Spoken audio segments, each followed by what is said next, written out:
मित्रों देखो, ये देखो। देखो मित्रों, मैं भी दूध पान कर रहा हूँ। मेरे हाथों में ये दूध का पात्र पूर्ण रूप से भरा हुआ है। देखो देखो कितना गाढ़ा है।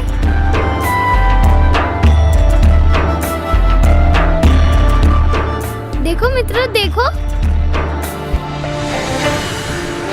ये वास्तविक दूध नहीं है। अरे ये तो दूध नहीं, तो कुछ और है।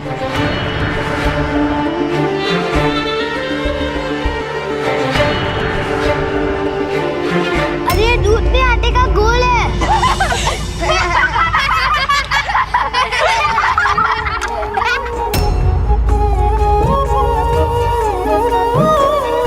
इसको तो पता ही नहीं है दूध कैसा होता है। आटे के घोल को दूध बोलते हैं।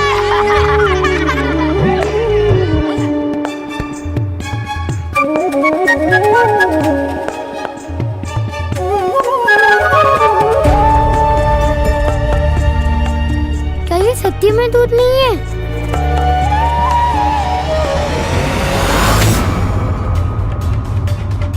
आपने मेरे साथ छल क्यों किया माँ? सबने मेरा उपवास किया, मेरे ऊपर हंस रहे थे। क्यों किया आपने ऐसा? पुत्र, मुझे आटे के साथ मिश्रित जल नहीं, दूध चाहिए। दूध, मुझे दूध चाहिए।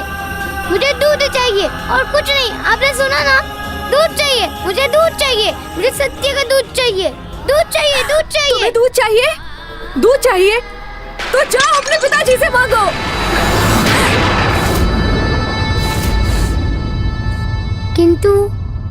किंतु मैंने तो कभी पिताश्री को देखा ही नहीं। मैं उन्हें कहाँ ढूंढूं माँ?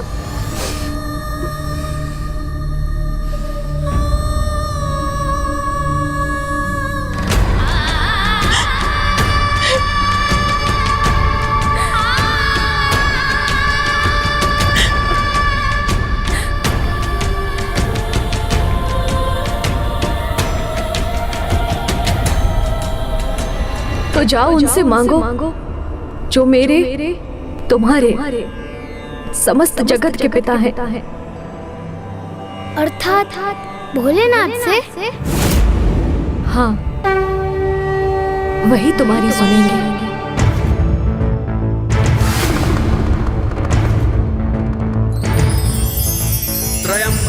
तो क्या बालक उपमन्यु ने अपनी तपस्या आरंभ कर दी? एक प्रकार से तो उसका तप यहीं से आरंभ हो चुका था गौरी पुत्र। अब बालक उपमन्यु रात्रि हो या दिवस, नित्य कर्म में लिप्त हो या फिर क्रीड़ा में, वे प्रभु महादेव से बस एक ही इच्छा व्यक्त करते थे। हे भोलेनाथ, मुझे दूध चाहिए। हे भोलेनाथ, मुझे दूध चाहिए। मुझे अधिक मात्रा में दूध प्रदान कीजिए।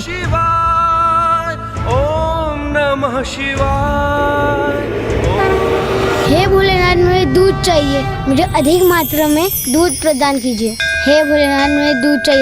मुझे अधिक मात्रा में दूध प्रदान कीजिए। हे भोलेनाथ, मुझे दूध चाहिए। मुझे अधिक मात्रा में दूध प्रदान कीजिए। हे भोलेनाथ, मुझे दूध चाहिए। मुझे अधिक मात्रा में दूध प्रदान कीजिए। हे भोलेनाथ, मुझे दूध चाहिए। मुझे अधिक मात्रा में दूध प्रदान कीजिए। हे भोलेनाथ, मुझे दूध चाहिए। मुझे अधिक मात्रा में दूध प्रदान कीजिए। हे भोलेनाथ, मुझे दूध चाहिए। मुझे अधिक मात्रा में दूध प्रदान कीजिए। हे भोलेनाथ, मुझे दूध चाहिए। मुझे अधिक मात्रा में दूध प्रदान कीजिए। हे भोलेनाथ, मुझे दूध चाहिए। मुझे अधिक मात्रा में दूध प्रदान कीजिए। हे भोलेनाथ, मुझे दूध चाहिए। मुझे अधिक मात्रा में दूध प्रदान कीजिए। हे भोलेनाथ, मुझे दूध चाहिए। मुझे अधिक मात्रा में दूध प्रदान कीजिए। हे भोलेनाथ, मुझे दूध चाहिए। मुझे अधिक मात्रा में दूध प्रदान कीजिए। हे भोलेनाथ, मुझे दूध चाहिए। मुझे अधिक मात्रा में दूध प्रदान कीजिए। हे भोलेनाथ, मुझे दूध चाहिए। मुझे अधिक मात्रा में दूध प्रदान कीजिए। हे भोलेनाथ, मुझे दूध चाहिए। प्रभु, ये नन्हा बालक कितनी श्रद्धा से आपसे अनुरोध कर रहा है, फिर आप इस पर अपनी दया क्यों नहीं दिखा रहे दया निधान? जो फल तपस्या के उपरांत प्राप्त हो वही उचित होता है देवी। कठोर तपस्या के बिना प्राप्त फल का कोई मूल्य नहीं होता देवी।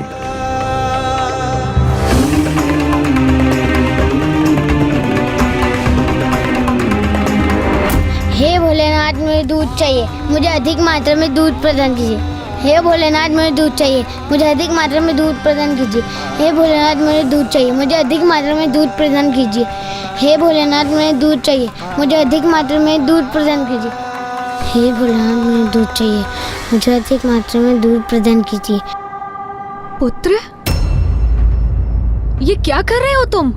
आप ही ने तो कहा था माँ कि भोलेनाथ से दूध मांगो, तो भोर से वही मांग रहा हूँ। और अब तो रात्रि भी हो गई है, किंतु ना ही परमपिता महादेव आए और ना ही उन्होंने मेरे लिए दूध भेजा।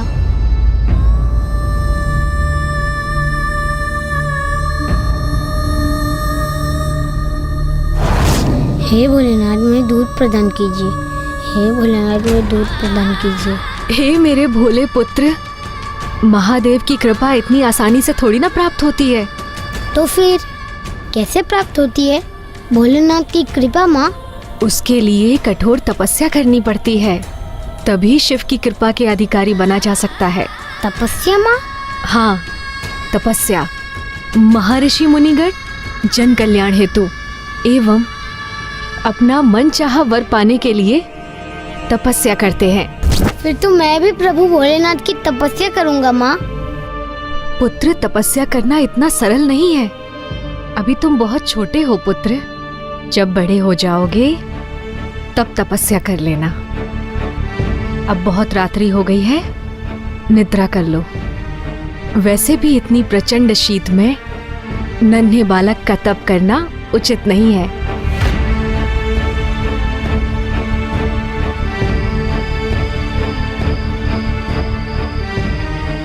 महादेव की कृपा इतनी आसानी से थोड़ी ना प्राप्त होती है,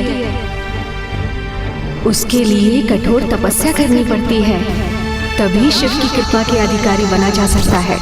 तो जाओ उनसे मांगो जो मेरे तुम्हारे समस्त जगत के पिता हैं, वही तुम्हारी सुनेंगे। महादेव की कृपा इतनी आसानी से थोड़ी ना प्राप्त होती है, उसके लिए कठोर तपस्या करनी पड़ती है। महादेव की कृपा इतनी आसानी से थोड़ी ना प्राप्त होती है, तभी शिव की कृपा के अधिकारी बना जा सकता है।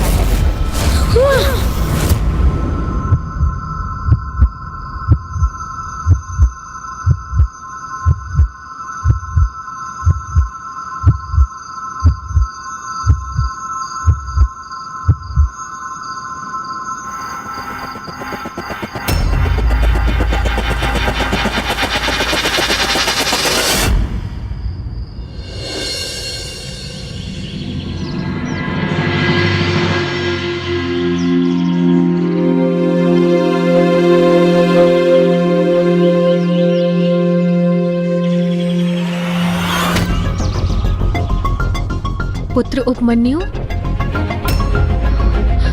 पुत्र उपमन्यु, इतनी भोर में कहाँ चला गया? फिर तो मैं भी प्रभु भोलेनाथ की तपस्या करूंगा माँ।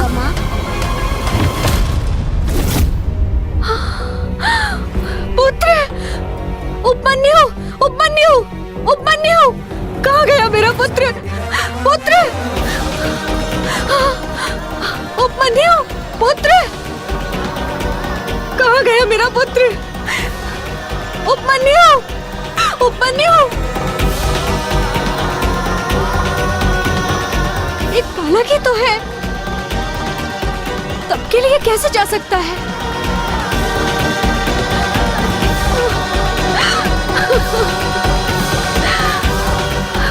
अपने पुत्र को कैसा सुझाव दे दिया मैंने, याद नहीं कि कहाँ चला गया होगा।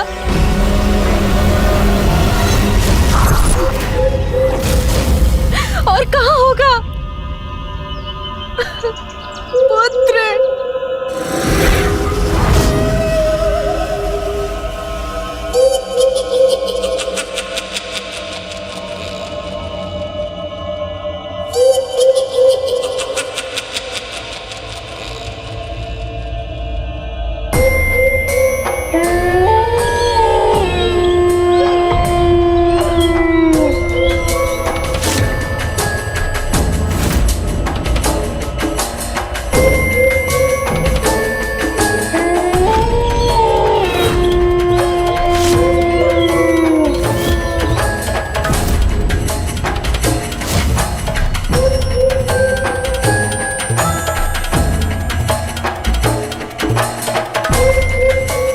एक ओर तो माता अपने पुत्र के वियोग में रुदन कर रही थी और दूसरी ओर उनका नन्हा पुत्र उपमन्यु तपस्या आरंभ करने हेतु एकांत ढूंढने सघन वन में प्रवेश कर आगे बढ़ता जा रहा था। उपमन्यु को यह आभास भी था कि कोई संकट उसका पीछा अवश्य कर रहा है, किंतु वो तब भी रुका नहीं।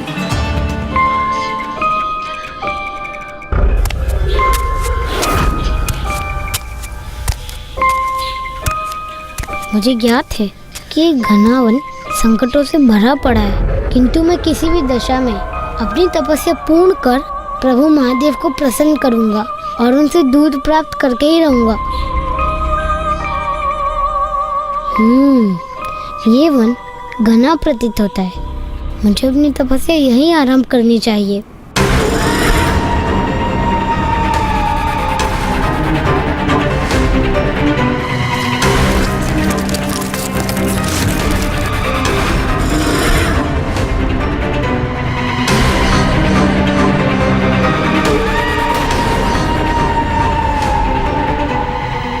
ये मेरे पीछे किसकी आहट है? मुझे सावधान रहना होगा।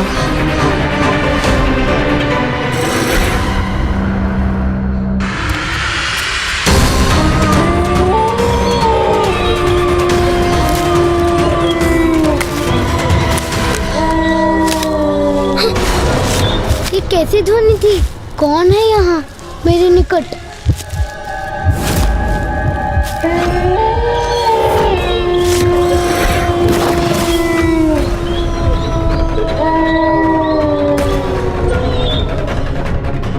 यहाँ तो तनिक भी एकांत नहीं है। मेरे अलावा कोई और भी है यहाँ। किंतु माँ ने तो कहा था कि तपस्या एकांत में ही संभव है। मुझे ऐसा ही कोई स्थान ढूंढना होगा इस वन में।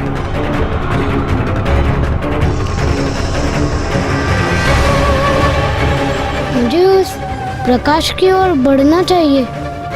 वही इस अंधकार से बाहर निकलकर भयमुक्त होऊंगा मैं।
स्वामी, ये कैसी परीक्षा है इस नन्हे बालक की, जिस पर इन क्रूर भेड़ियों का आक्रमण कभी भी हो सकता है।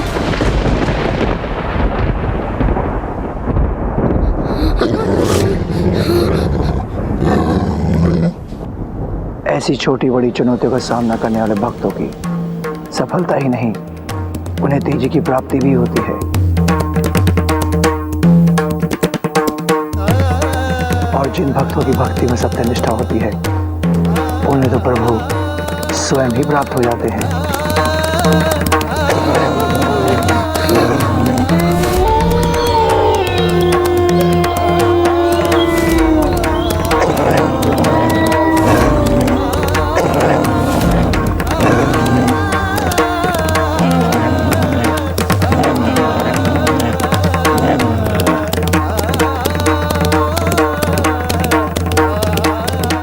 हे वन के महान एवं शक्तिशाली जीवों, कृपा कर मुझे जाने दीजिए।